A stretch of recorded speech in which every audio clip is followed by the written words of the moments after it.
C'est, disons, toute la politique de promotion des intellectuels, aussi bien des économistes que des autres intellectuels, que Nehru avait mis en place.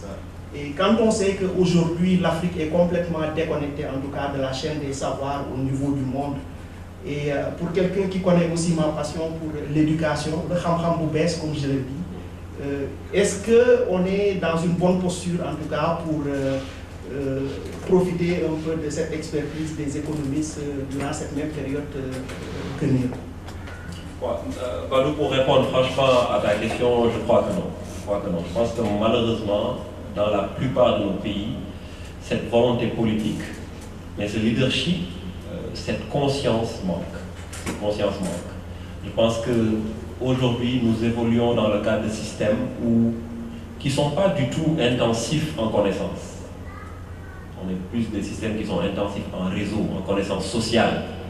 Si tu habites dans un village et que, par exemple, tu es d'une grande famille, dans ce village-là, tu représentes un intérêt pour tel parti, parce qu'en passant par toi, ce parti peut effectivement avoir des voix. Mais si tu es spécialiste d'une question, tu n'intéresses pas le parti. Donc tu n'intéresses pas le pouvoir politique. Et c'est ça ce que je disais tout à l'heure, c'est que dans la construction d'une nation, la première phase, elle est politique. C'est politique d'identifier les intellectuels, ceux qui sont porteurs de la nouvelle connaissance, que tu dis, et ce qui est très très important. La nouvelle connaissance, pas juste la connaissance, mais la nouvelle connaissance. Puisque le monde est tellement en mutation qu'il nous faut toujours avoir la nouvelle connaissance pour pouvoir nous positionner en conséquence. Donc, je pense qu'il manque cette volonté, il manque ce leadership, il manque cette conscience de Nehru, pour qui l'économie indienne ne pouvait être construite que sur le savoir, parce que le pays n'a pas de ressources naturelles. Donc, la première chose qu'il a faite, c'est, je donne l'exemple souvent de sa relation avec Homi Bhabha. Homi Bhabha, un physicien formé à Londres.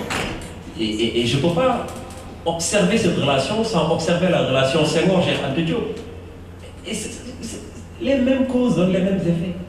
Nehru qui va à Londres, qui voit Homi Bhabha, qui lui dit, avec toute ta connaissance, toute ton expertise, il faut que tu retournes au pays, viens à mes côtés, je te prends comme conseiller, tout ce que tu me dis, je le fais.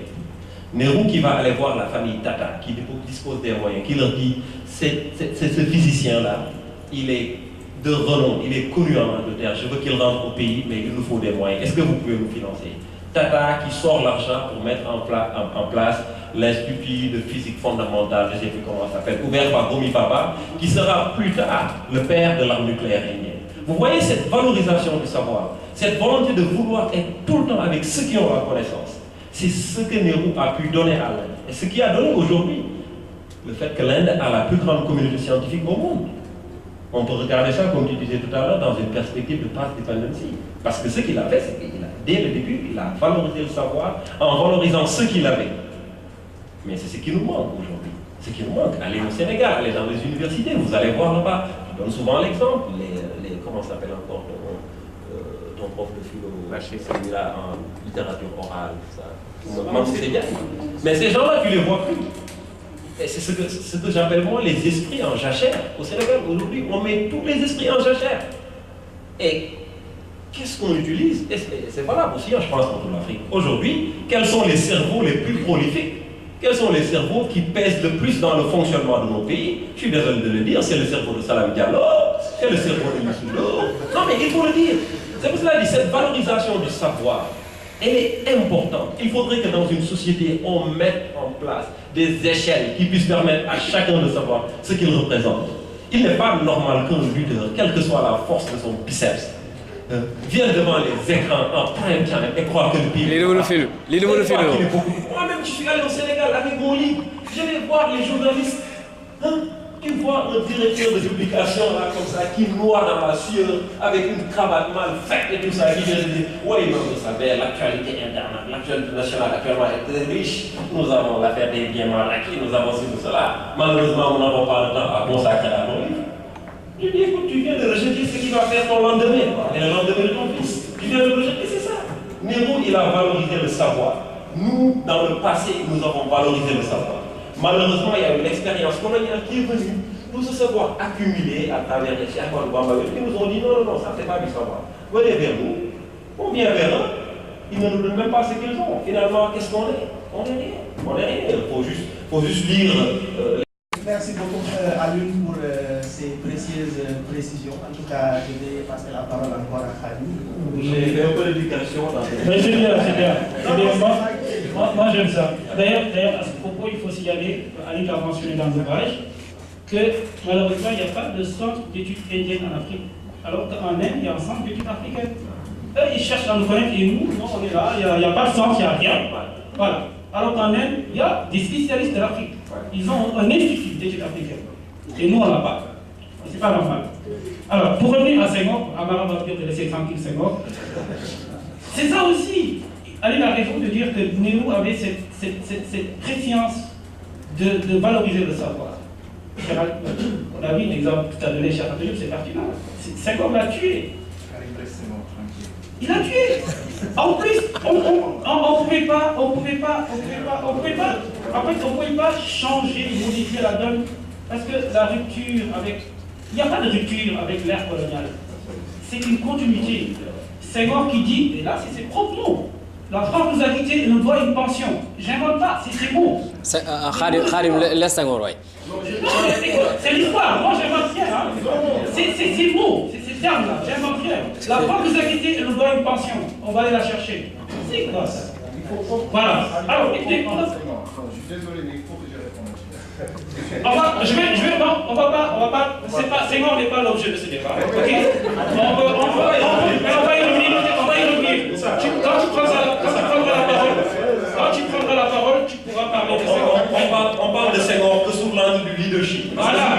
N'oubliez pas, Senghor comme Nehru ont eu la responsabilité de créer des États nouvellement indépendants. Qu'est-ce que Nehru a fait? Qu'est-ce que Senghor a fait? Ensuite, autre chose. Quand on parle de Senghor, ce n'est pas la personne Senghor qui nous intéresse seulement, ce n'est pas sa personne, c'est ses idées qui m'intéressent. Donc ça, pour se mettre dans la tête. Je suis aussi acerbe que vous quand on parle de Senghor. Là-dessus, je suis d'accord avec vous sur le fond. Mais Senghor a eu un mérite. Mais écoute, on n'a pas dit qu'il n'a pas de mérite. Hein. Toute personne. Mais écoute, c'est normal aussi. Il y a des choses que Senghor a fait qui sont bien. Mais attends, il y a des aspects importants, surtout qui concernent l'évolution du pays, qui sont aussi importants. Voilà, moi je parle de la face cachée. Beaucoup de personnes ne savent pas. Moi, c'est ça que je vais aller chercher. Beaucoup de gens ne savent pas. Quand on dit, Senghor a dit, on va aller chercher la pension de la France, mais personne ne l'a pris. Personne ne l'a pris. Donc ça, moi je vais chercher ces choses-là qu'on nous a pas pris. Donc c'est ça, la façon de Senghor. C'est ça que je vais aller chercher. Pas ce qu'on nous apprend à l'école, Senghor a dit ceci, Senghor a dit. Non, moi ça ne m'intéresse pas. Ok. Alors, ce qu'on va faire, parce qu'on va prendre une pause, parce qu'il y a une deuxième partie où il y aura donc...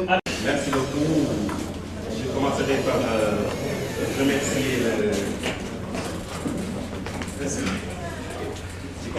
remercier Ali Ndiaye. J'appellerai Amin Tabachian au Ramedra, parce que quand même, il nous a fait montre quand même d'une connaissance absolue de l'Inde, des relations diplomatiques entre l'Inde et le reste de l'Afrique. Mais ma question portait juste sur la relation entre l'Inde et l'Afrique en tant qu'institution. Est-ce que vous avez pensé à réfléchir sur la cohérence institutionnelle de l'Afrique? Si l'on sait que l'Afrique, du point de vue institutionnel et communautaire, brille par son absence de cohérence. Si on prend l'exemple de l'UEMOA, il y a la CEDEAO qui est à côté, il y a l'Union africaine qui est là, qui n'agit pas de façon communautaire par rapport aux autres pays. Alors vous dites que si un pays, par exemple, comme le Sénégal, décide de faire une relation directe entre l'Inde, il risque d'être phagocyté par l'Inde. Moi, ma question que je me pose, quand est-ce que l'Afrique sera-t-elle unie du point de vue institutionnel au point de pouvoir nouer des relations pertinentes entre l'Inde et l'Afrique?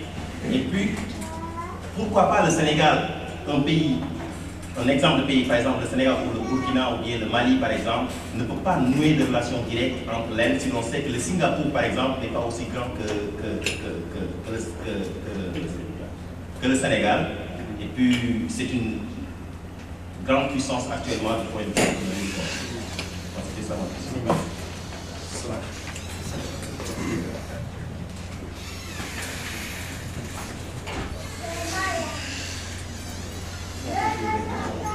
Ok. Donc, on va peut-être préférer la formule aussi, ça va poser les questions et puis on donne la parole à Ali. Donc le prochain sur la liste, c'est Alamassa.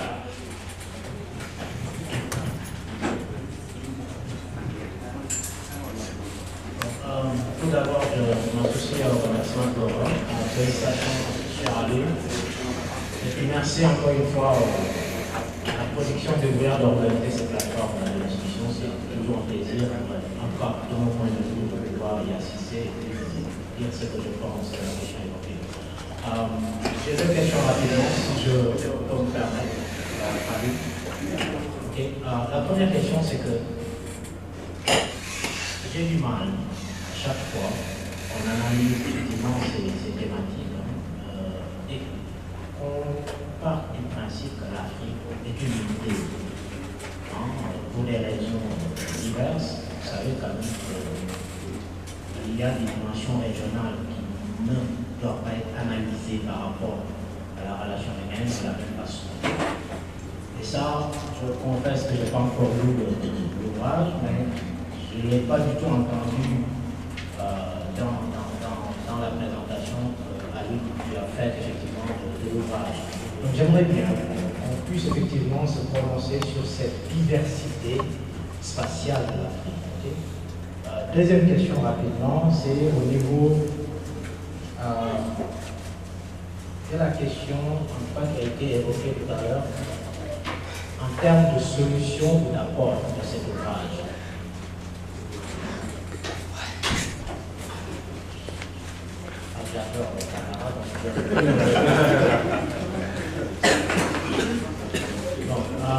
Donc la deuxième question était, je pense que mon cher Badou l'a évoqué tout à l'heure, quelle est véritablement la solution en termes d'apport humain qu'en Afrique doit pouvoir être émergent?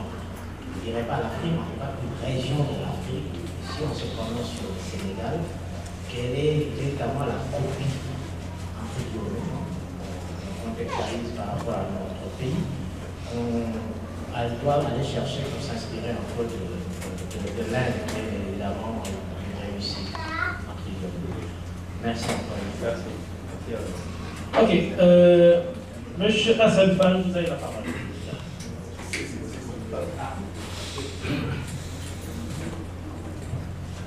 Bonjour à tout le monde. Donc moi je voudrais donner un point de vue par rapport à l'histoire de certains hommes. Parce que moi j'ai déjà